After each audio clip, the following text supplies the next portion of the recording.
Subscribe करें हमारे channel HRK studio को और लेटेस्ट अपडेट के लिए नोटिफिकेशन बेल जरूर दबाएं। हेलो फ्रेंड्स, मैं अबू हुज़ैफ़ा और आप देख रहे हैं HRK स्टूडियो। आज हम इस वीडियो में बात करेंगे IR के बारे में। जवाहरलाल नेहरू यूनिवर्सिटी में होने वाले जो एग्ज़ाम है उसमें किस तरह से तैयारी की जाए, क्या सिलेबस है और कौन कौन से रेफरेंसेस हम किस किस एरिया से ले सकते हैं। तो बेसिकली ये बात करना है कि इस एग्ज़ाम को किस तरह से हम क्रैक कर सकते हैं। शुक्रिया। मेरा नाम अपूर्वा है। मैं MA कर रही हूँ इंटरनेशनल रिलेशंस में ही जवाहरलाल नेहरू यूनिवर्सिटी में। मैंने यहाँ पे दाखिला 2017 में लिया था और अभी मेरा फाइनल ईयर है। मैं आपके सामने इसलिए आई हूँ ताकि मैं भी आपको कुछ टिप्स दे सकूँ जिस हिसाब से मैंने ये एग्ज़ाम क्लियर किया है। टिप्स से पहले सबसे पहले तो आपको ये जानना ज़रूरी होता है कि सिलेबस क्या है, आना क्या है। और सिलेबस की एक बहुत ही इम्पॉर्टेंट की पॉइंट है, सिलेबस जितना छोटा होता है एरिया उतना ही बड़ा होता है। जिस तरह क्या इसका सिलेबस है, सिलेबस आपको जो आपका जो ब्रोशर है उसमें अच्छे से क्लियरली दिया हुआ है कि 5 डिसिप्लिन से 5 विषयों से इसमें सवाल आने हैं, जो कि है sociology, political science, international relation and history. और इसके साथ साथ एक और लाइन बहुत ही गौर से आप पढ़िएगा, There is sufficient choice in questions for applicants from each discipline to be able to attempt the required number of questions. Choice दी जाएगी और sufficient choice दी जाएगी। फ्रेंड्स, मैंने जिस साल अटेम्प्ट किया था और क्लियर किया था, मेरे पास 18 क्वेश्चंस में से सिर्फ 5 क्वेश्चंस करने थे। पर मैंने जब किया था तब मेरे टाइम पे सब्जेक्टिव क्वेश्चंस आते थे, यानी लिखने के क्वेश्चंस आते थे। और इस साल से ये एग्ज़ाम NTA कंडक्ट करा रहा है। NTA ऑप्शनल पेपर दिया जाता है और जिस साल मैंने क्लियर किया था उसके अगले साल से ही जो इंटरनेशनल रिलेशन का क्वेश्चन पेपर है उसमें 4 पैसेजेस दिए जाते थे, जिसमें से 2 अटेम्प्ट करने होते थे। तो अगले साल से पैसेजेस आने लगे जिसमें ABCD का ऑप्शन होगा। तो आप ये अज्यूम करके ही चलिए कि पैसेज आएंगे ही आएंगे, क्योंकि 2017 और 18 के पेपर में पैसेजेस आए थे और उनके साथ साथ सब्जेक्टिव क्वेश्चन भी आए थे। और इस बार NTA एग्ज़ाम कंडक्ट कर रहा है तो पूरा ऑप्शनल ही होगा, तो पैसेज होंगे और उसके साथ फैक्चुअल्स क्वेश्चन होंगे।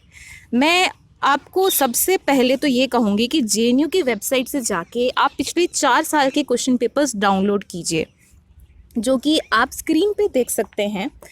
ये हमारी JNU की वेबसाइट में एक क्वेश्चन पेपर फॉर्मेट होता है admissions.jnu.ac से। उसमें आप सिलेक्ट कीजिएगा ईयर 2018, 17, 16, 15, MA MCA चॉइस करके स्कूल ऑफ इंटरनेशनल स्टडीज़, और उसके अंदर पॉलिटिक्स विद ब्रैकेट में स्पेशलाइजेशन इन इंटरनेशनल रिलेशंस और क्वेश्चन पेपर डाउनलोड कीजिएगा। इस क्वेश्चन पेपर से आपको ये आइडिया मिलेगा कि किस तरह के क्वेश्चंस आ रहे हैं, और स्पेशली पैसेज की आप प्रैक्टिस करके आइए। और पैसेजेस ज़्यादातर सोशियोलॉजी और सोशियोलॉजी और पॉलिटिक्स के ज़्यादा दिए जाते हैं। जिस हिसाब से आप क्वेश्चन पेपर देखेंगे,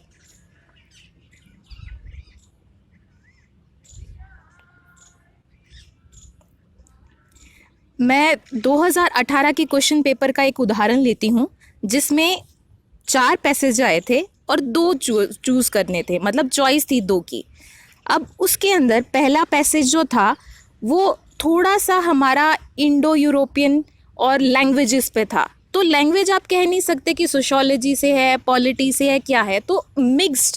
और जो हमारा JNU का सिलेबस है उसकी स्पेशलिटी ही यही है कि ये इंटर ब्रांच स्टडीज़ है। इकोनॉमी का भी पार्ट हम पढ़ेंगे, पॉलिटी का भी पार्ट हम पढ़ेंगे, और ये जो क्वेश्चन पेपर आएगा इसमें ये पांचों का मिश्रण, और पैसेज के अंदर अंदर आपको दिखेगा कि 3-4 सब्जेक्ट की नॉलेज एक ही पैसेज में टेस्ट की गई है।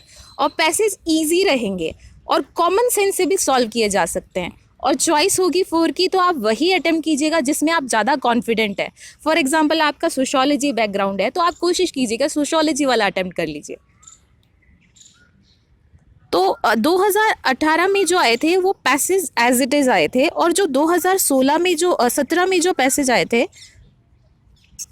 वो हमारे वेल नोन ऑथर्स जैसे कि आशीष नंदी जी, राजीव भार्गवा और अशोक आचार्य, इन सब के पैसेजेस और ब्रैकेट में दिए गए थे कि ये हमने परसेप्ट किस इंडिविजुअल का लिया है। तो आप ये पुराने क्वेश्चन पेपर देख के आपको एटलीस्ट इतना आइडिया आ जाएगा कि इन ऑथर्स पे थोड़ा ध्यान दे के जाएँ। एग्ज़ाम में जाने से पहले इन ऑथर्स पे थोड़ा ध्यान दे के जाएँ। अगर आपके पास समय है तो आप इनकी रीडिंग्स पढ़ें, नहीं तो यूट्यूब पे आप थोड़ा सा सर्च कीजिए जिससे आपको हल्का आइडिया रहे।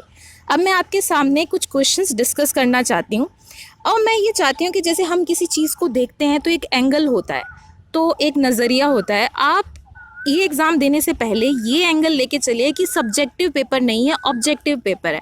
फैक्ट अच्छे से आपको याद होने चाहिए। तो जिस तरह से क्वेश्चन आते होते हैं कि एक क्वेश्चन मैं पढ़ रही हूँ 2017 का कि compare and contrast idea of nation and community as expressed by Rabindranath Tagore and V D. Savarkar. अब आपको ये क्वेश्चन पढ़ने से ये आइडिया लग गया है कि रविंद्रनाथ टैगोर और वी.डी. सावरकर पे क्वेश्चन आता है, तो आप वह पढ़िएगा। अभी अगर इसी क्वेश्चन पे मैं ऑप्शनल बनाना चाहती हूँ तो आप रविंद्रनाथ टैगोर और वी.डी. सावरकर को ऊपर क्वेश्चन में दे सकते हैं और नीचे ऑप्शन में आ सकता है आइडिया ऑफ नेशन पे इन्होंने काम किया, या फिर आइडिया ऑफ नेशन में क्वेश्चन में डाल दूं नीचे वी.डी. सावरकर और इन्होंने इस पे काम किया। तो आपको पॉलिटिकल थ्योरी, सोशोलॉजी, इनके जो मेजर ऑथर्स हैं उनका किस चीज़ पे काम है, उनकी कौन सी किताबें हैं फेमस, वो आपको अच्छे से याद होनी चाहिए। और जैसे right an essay on uprising of 1857, तो ऐसे एक टाइप का सब्जेक्टिव पेपर है। सब्जेक्टिव तो अभी हो नहीं सकता, तो 1857 पे कोई फैक्चुअल चीज़ आ सकती है या कोई ऐसे क्वेश्चन पूछा जा सकता है कि किसने बोला कि 1857 वॉर एक फर्स्ट वॉर ऑफ इंडिपेंडेंस थी, ऑप्शन दे दिए जाएं।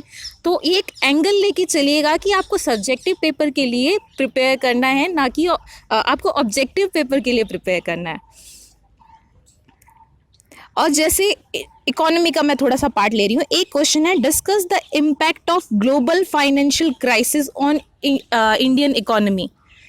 अब इस क्वेश्चन पे देखा जाए तो वैसे फैक्चुअल क्वेश्चन बनाना थोड़ा मुश्किल है, क्योंकि उन्होंने खुद ही बोला है कि discuss the impact of global financial.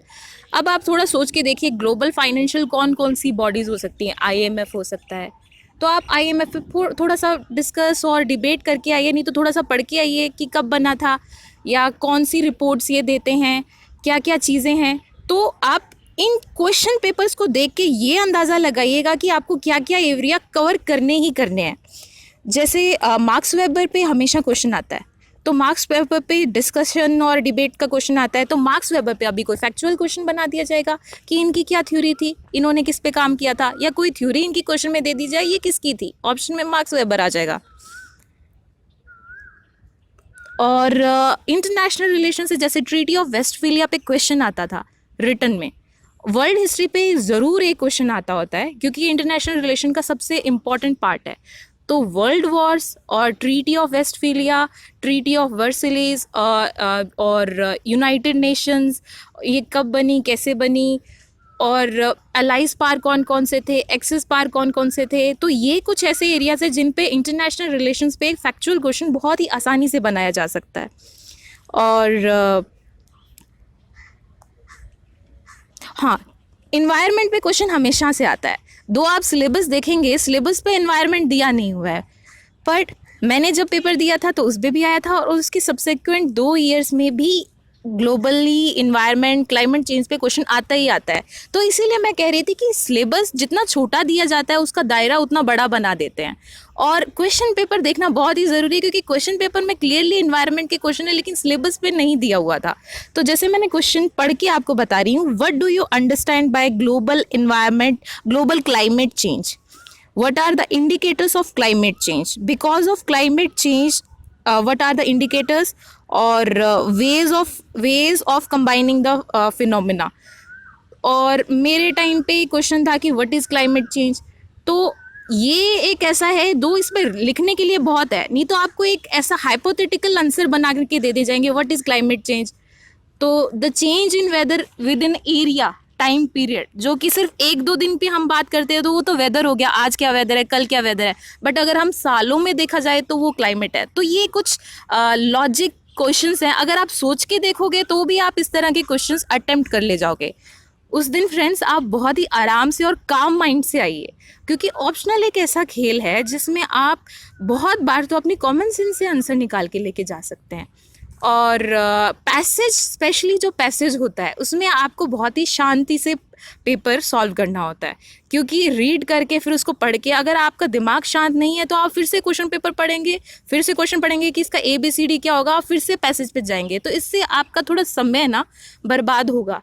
और जैसे कि ये पेपर NTA है और ऑनलाइन है, एक तो आपको ऑनलाइन पेपर अटेम्प्ट करने की थोड़ी सी आदत होनी चाहिए, क्योंकि कई बार ऐसे बच्चे होते हैं कि जिन्होंने कभी ऑनलाइन पेपर अटेम्प्ट ही नहीं किया होता और उनको बैठने से पहले एक फोबिया आ जाता है कि मैंने कुछ कर दिया होगा, कुछ गलत कर दिया होगा। तो इसलिए आप या तो जैसे ऑनलाइन प्लेटफॉर्म्स है, NTA खुद एक मॉक टेस्ट आपको अवेलेबल कराता है, तो NTA ही ये कंडक्ट करा रहा है, तो इससे बेटर कुछ और ही हो ही नहीं सकता कि आप NTA का एक बार मॉक टेस्ट अटेम्प्ट करके देख लीजिए, ताकि आपको थोड़ी सी हैबिट हो जाए कि किस तरह से करना है। और मैंने भी नेट क्लियर किया गया है और वो NTA ने ही कंडक्ट किया था। तो नेट में ज़्यादातर जब मैं पैसेज पढ़ती थी तो नीचे स्क्रॉल करना पड़ता था, पूरी स्क्रीन वाइड नहीं आती थी।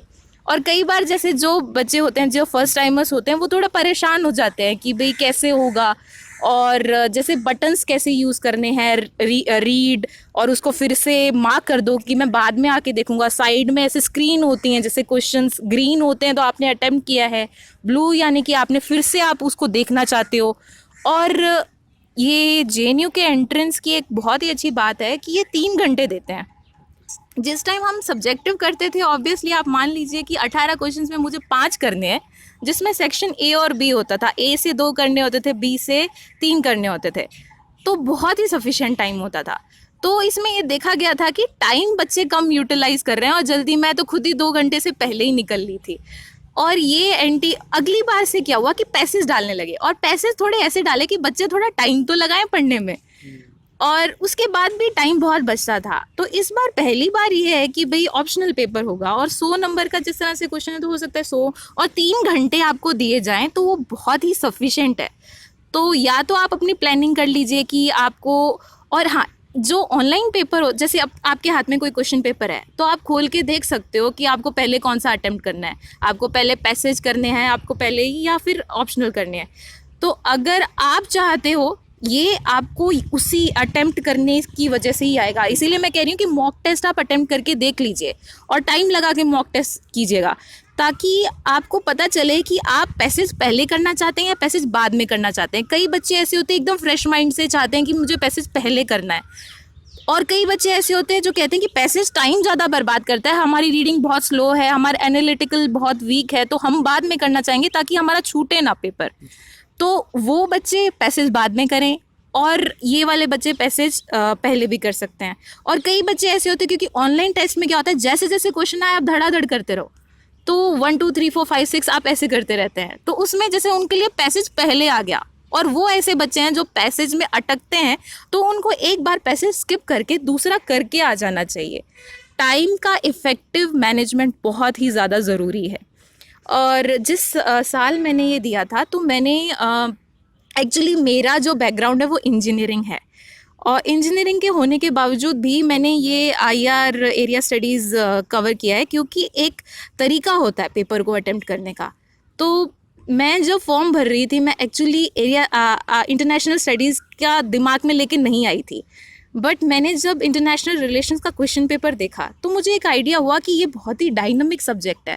ऐसा ज़रूरी नहीं है कि आप सोशोलॉजी, पॉलिटी, इकोनॉमी के बच्चे हैं तभी अटेम्प्ट करें, क्योंकि ये एरिया इसका डायनामिक है, चॉइसेस देता है, और क्वेश्चंस आप अपनी बेसिक अंडरस्टैंडिंग पे ही कर सकते हैं।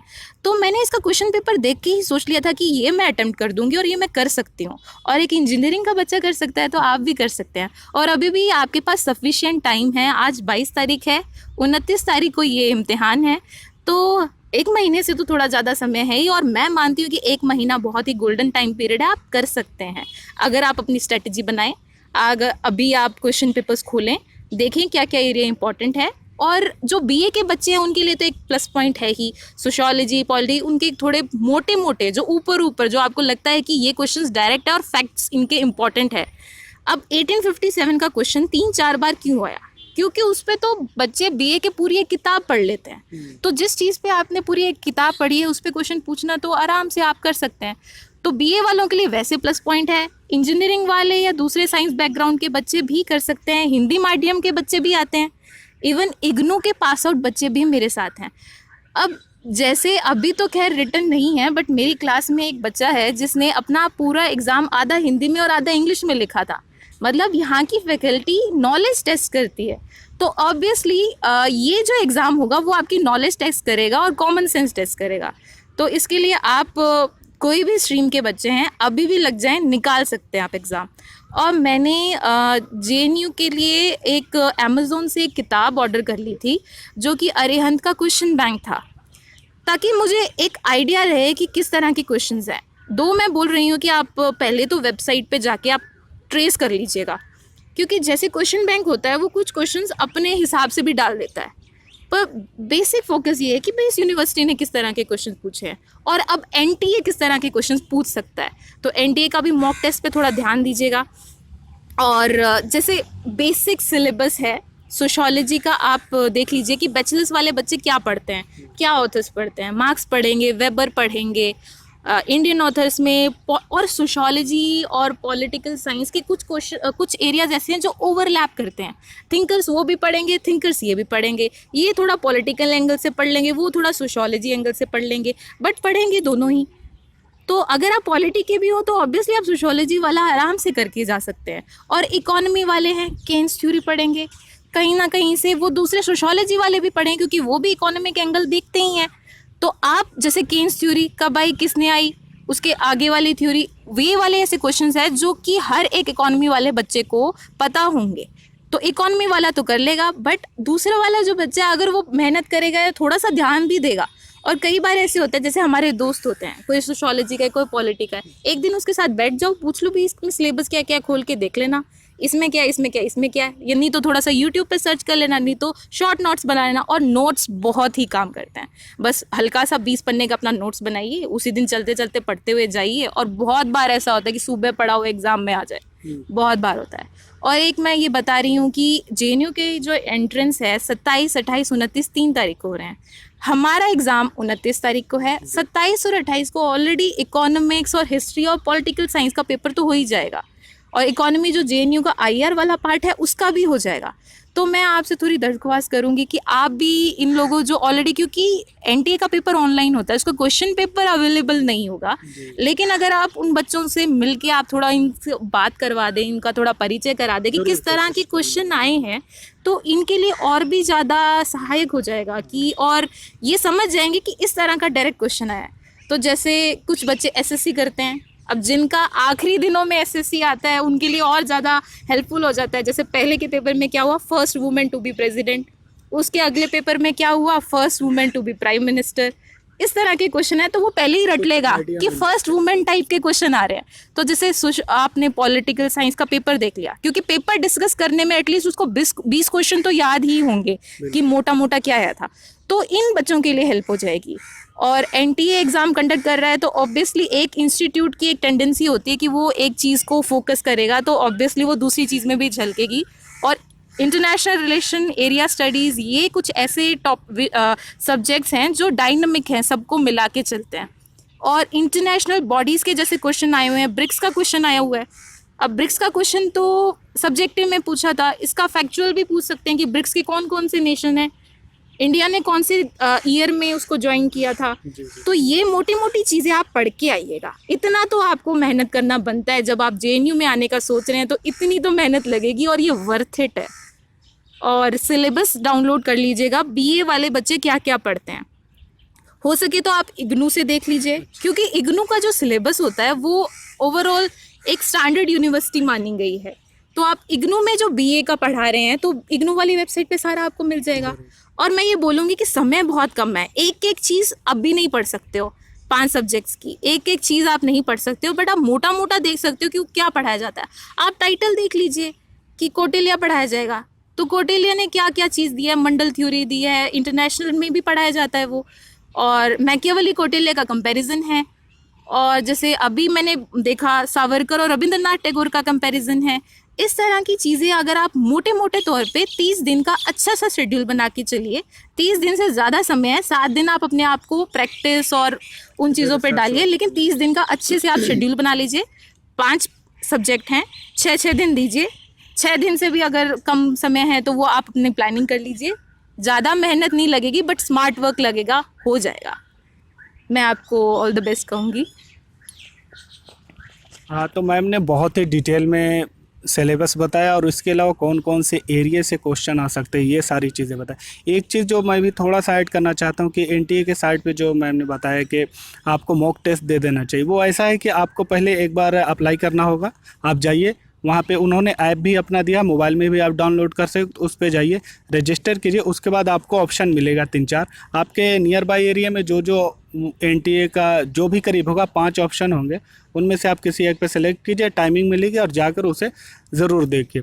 मैं एक चीज़ और इसमें थोड़ा सा ऐड करना ये चाहता हूँ कि अगर आपको वहाँ तक नहीं पहुँच पा रहे हैं तो इसी चैनल पे जेएनयू ने जो एनटीए की तरफ से लिया है ये मॉक टेस्ट का और कंप्यूटर बेस का कैसे यूज़ करना, उस पर मैंने एक ऑलरेडी वीडियो डाल रखा है, आप चाहें तो उसे भी देख सकते हैं। और देखने के बाद अगर आपको मौका मिल रहा है वहाँ पे ज़रूर जाइए, क्योंकि जब वहाँ पे देखें एक पूरा आपको इन्वायरमेंट मिलता है। तो ये चीज़ हो गई। एक चीज़ जो मैम ने बताया और मैम के जो इतने देर बात करने के बाद ये निकला कि सारी डिटेल आपको स्मार्ट पढ़ाई करनी पड़ेगी। मैं ये आपसे एक जानना चाहता हूँ कि एरिया फिर भी 5 सब्जेक्ट आपने बताया बहुत ब्रॉड हैं, फिर भी अगर सोचा जाए तो मैं ये जानना चाहता हूँ कि जैसे हिस्ट्री और वर्ल्ड हिस्ट्री, इसके अलावा जो 2-3 सब्जेक्ट आपने बताया उसमें करंट अफेयर जो करंट इवेंट चल रहा है, आपको ऐसा लगता है कि ये एरिया ज़्यादा इम्पोर्टेंट हो सकता है?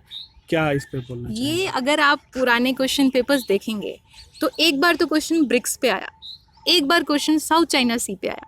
तो साउथ चाइना सी अभी क्यों पूछा गया, पिछले साल क्यों पूछा गया? क्योंकि वो करंट में चल रहा था। अच्छा, तो आप अभी ये चीज़ें ध्यान में रखिए कि जो करंट चीज़ होती है ना वो ट्रेंड में होती है, और जो ट्रेंड होता है वो प्रोबेबिलिटी होती है। तो आप ट्रेंड के साथ तो आप चलिएगा। और मैं ऐसे नहीं कह रही कि वो बच्चे ज़्यादा एडवांटेज में होंगे जो रोज़ न्यूज़पेपर पढ़ते हैं, क्योंकि न्यूज़पेपर की भी मैं पढ़ती हूँ, मुझे पता है कि आज जो चीज़ चल रही है वो पूरे महीने भर चलेगी, नहीं तो हफ्ते हफ्ते भर में रिपीट होगी ही होगी। और ये मोटी मोटी चीज़ें तो हमें हमारे न्यूज़ चैनल में भी पता चल जाती हैं। बिल्कुल। ठीक है, तो अगर आप एक हर एक इंसान के अंदर ना एक खूबी होती है कि वो अवेयर रहता है। जैसे फॉर एग्जांपल कि आप मुझे पूछ लीजिए कि भाई ये कोई एक इशू है, हो सकता है कि मैं उस सब्जेक्ट की स्टूडेंट ना हूँ, बट अगर थोड़ी अवेयरनेस होगी तो मैं उस पर कुछ ना कुछ बोल पाऊँगी, कुछ ना कुछ समझ पाऊँगी। और आप मेरे को कोई 4 ऑप्शन देंगे तो मैं दे दूँगी कि भाई हाँ ये इससे थोड़ा क्लोज है, ये इससे थोड़ा क्लोज है। अगर एलिमिनेट कर पाती हूँ मैं उससे 2 ऑप्शन भी, तो मैं अटेम्प्ट कर सकती हूँ। और 50% प्रोबेबिलिटी तो बहुत अच्छी प्रोबेबिलिटी है, हो सकता है मैं चूज़ कर लूँ सेलेक्ट। एक चीज़ मैं और आपसे जानना चाहता हूँ कि इनका अगर कुछ आपको ये पता हो या बता सकते हैं कि मटेरियल वगैरह कहाँ से, नेट से हम यूज़ कर सकते हैं या आप इग्नो का बताया वहाँ से, मतलब अगर ये मिल जाए कुछ आपके पास हो तो वो बता सकते हैं कि कहाँ से यूज़ कर सकते हैं? देखिए, मैंने जो बुक रिलीजियसली फॉलो की थी, मैंने तो सिर्फ वो गाइड फॉलो की थी, क्योंकि वो मेरा पेपर जो था रिटन था, अभी ऑब्जेक्टिव पेपर है, बट फिर भी आप वो गाइड देख सकते हैं, क्योंकि उसमें एटलीस्ट आप क्वेश्चन देख के एक अंदाज़ा लगा देंगे कि भाई हाँ इसमें ऐसा क्वेश्चन है। तो उस अब जब सपोज आप मेरे को कुछ ऐसा क्वेश्चन देंगे कि ग्लोबलाइजेशन, इंडिया ग्लोबलाइजेशन में कैसा कर रहा है, दो ये सब्जेक्टिव क्वेश्चन है, पर उसका जब मैं आंसर पढ़ूंगी तो उसमें दिया जाएगा कि 90s में 1991 में हमने ओपन इकोनॉमी की, लिबरलाइजेशन, प्राइवेटाइजेशन, ग्लोबलाइजेशन, क्योंकि जो आंसर दिया गया होगा तो उसमें वो बंदा हर एक कोई अपनी सोच लिखता है, वो तो सही है, बट फैक्ट तो डलता ही डलता है कि क्लब कब ये स्टार्ट हुआ, ये क्या है, और हम हमारा मॉडल क्यों चेंज कर रहे थे, क्योंकि IMF ने हमें कहा था कि हम अगर हमको उनसे लोन चाहिए तो हमें थोड़ा चेंज करना पड़ेगा। तो उस आंसर के अंदर भी आपको फैक्ट्स मिलेंगे, और फैक्ट्स का ही ये एग्ज़ाम है। फैक्ट्स तो आपको बुक्स पढ़नी ही पड़ेगी, वहीं से आपको फैक्ट्स निकालने पड़ेंगे। यानी बुक से तो आपको अलग नहीं होना है, लेकिन उसके अलावा बुक से के अलावा जितना ज़्यादा आप अवेयर हो सकते हैं, दूसरे बुक से जितने भी मटेरियल आपको मिल सकते हैं वहाँ से आप ले मैं सकते हिंट और देना चाहूँगी। अब देखिए, जैसे कि बैचलर लेवल के स्टूडेंट होते हैं, अब मास्टर लेवल के स्टूडेंट होते हैं। अब जैसे मास्टर लेवल के स्टूडेंट क्या पढ़ते हैं, जो बैचलर से थोड़ा सा एडवांस, लेकिन उसका हिंट बैचलर में होता है। अगर आप बैचलर्स के स्टूडेंट हैं तो आप अपने बैचलर्स के नोट्स रिवाइज कर लीजिए। फॉर एग्जांपल आप सोशियोलॉजी के स्टूडेंट तो आप सोशियोलॉजी रिवाइज कर लीजिए, और आप इकोनॉमिक्स के स्टूडेंट नहीं है तो आप इकोनॉमिक्स की 11th-12th की आप एनसीईआरटी थोड़ी सी रिवाइज कर सकते हैं, क्योंकि आपको उसमें queens theory, macro economics, macro micro economics, इनकी थोड़ी थोड़ी डिटेल मिल जाएंगी। तो 30 दिन में वही कीजिए जो आप जल्दी से जल्दी कर सकते हैं। शॉर्ट से शॉर्ट नहीं तो आप यूट्यूब पे वीडियो देख सकते हैं। एनसीईआरटीज़ बहुत हेल्पफुल है। सोशियोलॉजी की एनसीईआरटी पे सारे आपको थिंकर्स मिल जाएंगे, वेबर क्या कह रहा है, सब पे आपको छोटा छोटा एक चैप्टर मिल जाएगा। और ये छोटा छोटा वही चीज़ है जो 30 दिन में कवर किया जा सकता है, प्लस रिवाइज किया जा सकता है, प्लस फैक्ट्स के छोटे से नोट्स बना सकते हैं।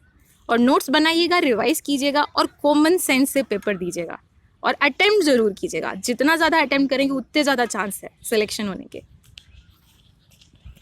एक चीज़ आखिर में और जानना चाहता हूँ कि आप कुछ एक्सपेक्ट कर सकते हैं कि किस एरिया से क्वेश्चन आ सकते हैं? आप जेएनयू के स्टूडेंट हैं तो टीचर आपको पढ़ाते हैं, तो कुछ अगर ऐसा आपको लग रहा हो कि ये एरिया थोड़ा ही स्ट्रॉन्ग है, इससे ज़्यादा क्वेश्चन आ सकते हैं, ऐसा कुछ अगर हो तो? देखिए, क्योंकि एक एरिया तो मैं प्रिडिक्ट कर नहीं सकती, क्योंकि इसमें 5 सब्जेक्ट्स मिले हुए हैं। अब और जिस तरह की चीज़ें यहाँ पे पढ़ाई जाती हैं, अब जैसे इकोनॉमिक्स में तो थोड़ी एडवांस, मतलब इकोनॉमिक्स हमारी वैसी इकोनॉमिक्स नहीं पढ़ाई जाएगी, थोड़ा वर्ल्ड वाले इकोनॉमिक्स पढ़ाई जाएगी। जैसे कोई थ्योरम होंगे, जैसे ऑप्टिमो पैरामिलिटी होएगा, बट वो चीज़ आपको बैचलर्स लेवल से एक्सपेक्ट नहीं कर सकते। ये वही चीज़ें होंगी जो एक्सपेक्ट कर सकते हैं। जैसे आर्टिकल्स भी हम डिस्कस करते हैं, आर्टिकल्स आपसे एक्सपेक्ट किया जा सकता है। आर्टिकल 21, आर्टिकल 14, 17, या फिर अभी जो विवाद में चल रहे हैं, जो सेक्शंस कुछ हटाए गए हैं, कुछ आर्टिकल्स हैं जिन पे डिबेट हो रहा है कि शायद वो हटा दिए जाएं, तो उनका आप प्रिडिक्ट कर सकते हैं पॉलिटिकल थॉट से आ जाए। और थिंकर्स आप अच्छे से पढ़िएगा, थ्योरीज आप अच्छे से पढ़िएगा। सोशियोलॉजी पे कास्ट, दलित्स और इन सब के थिंकर्स, क्योंकि जो मैंने पैसेज भी दिखाए ना, वो आप एक बार पैसेज रीड करेंगे ना तो ज़्यादातर आप देखेंगे कि सोशियोलॉजी वाला पैसेज तो हमेशा आता है। और एक डीप थिंकिंग जो होती है, और सबल्टन रियलिज्म, ये जो इस तरह के सबल्टन स्कॉलर्स हैं, इनके भी पैसेज आ सकते हैं, और इनकी भी आप थोड़ी सी रीडिंग का हिंट लीजिएगा ताकि आप अटेम्प्ट कर पाएँ। अटेम्प्ट क्या, मेरे हिसाब से तो पेपर सॉल्व किया जाएगा। अगर बैचलर्स के बच्चे हैं तो सोशियोलॉजी, पॉलिटी, और मैं खुद इंजीनियरिंग की थी तो मैंने कर लिया, बट मैं ये भी बोलूँगी कि पेपर ऑब्जेक्टिव है। सब्जेक्टिव पेपर में आपकी क्रिएटिविटी आपको निकाल के लेके जा सकती है, ऑब्जेक्टिव में आपकी अंडरस्टैंडिंग, कॉमन सेंस वो ज़्यादा, और स्मार्ट वर्क ज़्यादा काम कौन है। आगे जा सकता है, कौन पीछे, ये गेस नहीं कर सकते। नहीं, ये सब्जेक्ट, ये ही तो इसका सबसे बड़ा खेल है कि इन्होंने चॉइस क्यों दी है। फॉर एग्जाम्पल आपकी इकोनॉमिक्स वीक है, चॉइस होगी ना, आप मत डरिए, चॉइस इन्होंने खुद सिलेबस में लिखा है कि चॉइस दी जाएगी ताकि आप अटेम्प्ट कर लें। थोड़ा सा आप बेसिक कर लीजिएगा, थोड़ा सा आप किसी से बात कर लीजिएगा, और इंटरनेशनल इंस्टीट्यूट्स अच्छे से पढ़िएगा, क्योंकि वो कुछ ऐसे एरिया हैं जिसमें 2 सब्जेक्ट मिलेंगे, इंटरनेशनल रिलेशन भी मिलेगा और इकोनॉमिक्स भी मिलेगा। तो और ये जो इंस्टीट्यूट्स, 2 एरिया जो मिलते हैं, उनकी प्रोबेबिलिटी ज़्यादा होती है कि वो क्वेश्चंस आएंगे। तो हमने इस सब्जेक्ट के बारे में सारी चीज़ें पूरे डिटेल में मैम ने बताई। हर मैक्सिमम जो एरिया जो क्वेश्चन बन सकता था आपके लिए, वो मैंने यहाँ पे इनसे पूछा और इन्होंने उससे ज़्यादा डिटेल में बताया। मुझे लगता है कि इतना आपके लिए काफ़ी होगा, और इसके अलावा भी अगर ना मिले तो नेट और आपके सीनियर और टीचर हों तो उनसे फ़ायदा ले सकते हैं। मैं अपने गेस्ट का बहुत बहुत शुक्रिया करता हूँ कि आप हमारे चैनल पे आए, आपने हमारा टाइम दिया। इसी के साथ हम आप तमाम का शुक्रिया चैनल देखने के लिए। Thank you.